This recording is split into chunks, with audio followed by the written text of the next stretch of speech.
So I made a shooting game in 4 days for a game jam, and I think it went surprisingly well. No issues at all.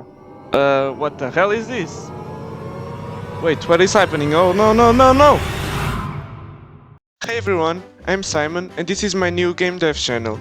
With these videos I'm going to show you the projects that I'm working on, the development process and what happened when making them. By that I mean all the bugs and stupid things I did, cause I'm not the smartest person around, you know? So I joined the game jam this year, and for anyone who lives under a rock and doesn't know what a game jam is, it's basically a competition where we have to make a game as quickly as possible. And usually what ends up happening is you work 12 hours a day, you don't eat, you definitely don't take any breaks, and in the end you just cry yourself to sleep because your game still isn't finished. So yeah, it's super fun. The theme of the jam was collaborate with AI, so I decided to make a 2D shooting game in Unity where you have an AI that always follows you around and helps you shoot the enemies. I started by making the player move around and shoot forward. Really basic stuff. I then started messing around with the enemies so that they will be able to follow me. I used a pre-made pathfinding script called A*, instead of writing my own code, and that saved me a lot of time.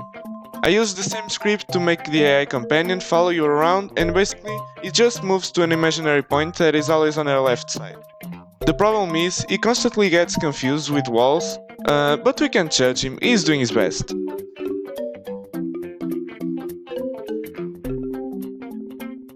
I gave the enemies health and the ability to die. I also added health to the player and his companion so that you can, lose the game. To add more variety, I added 3 types of enemies. The red one that has an average speed and health, the blue one that is super fast but doesn't have much health, and the purple one which is slow but has a lot of health. Then I made the graphics for the game in the laziest way possible. So basically, I didn't want to make the assets for my game, that would simply take way too long and I was already in a hurry, so I went online searching for some free assets to use and I basically just downloaded the ones that I liked most,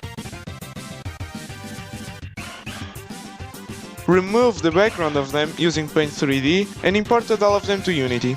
No, I'm not joking, I'm very professional.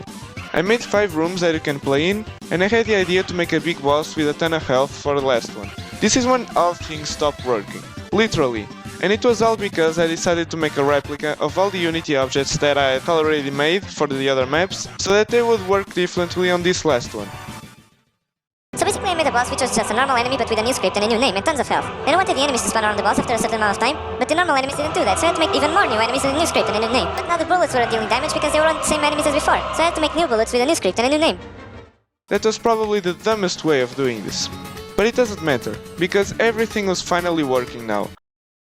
It was finally working now.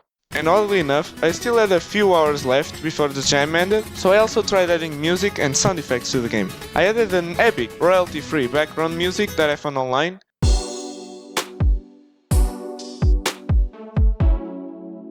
and some bullet sounds from SFXR, which is basically a program that makes cool retro sound effects automatically for you.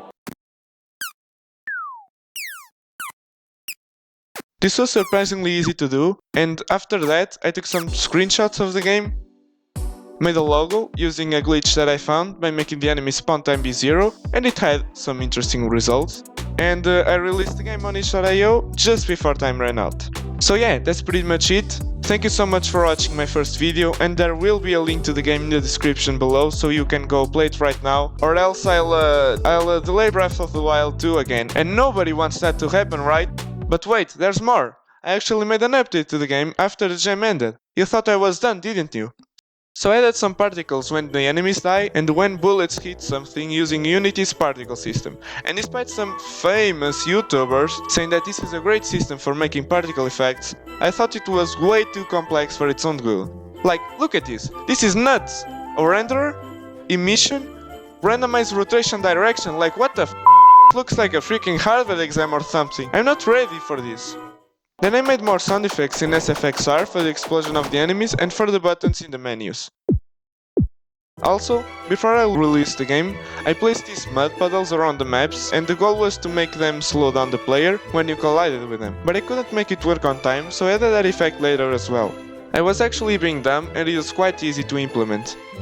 I released the update on itch.io and made a new devlog on the website, so you can go check it out if you want. I would love it if you played my game and gave me some feedback, and I really hope you enjoy it.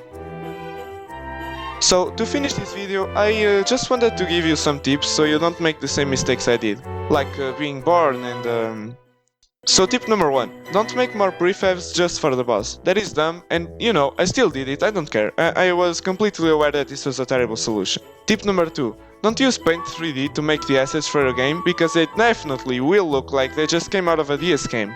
My man here playing Pokemon Black and White, like what the heck? Tip number 4, don't be like me, just don't. That's self-explanatory, don't be like me.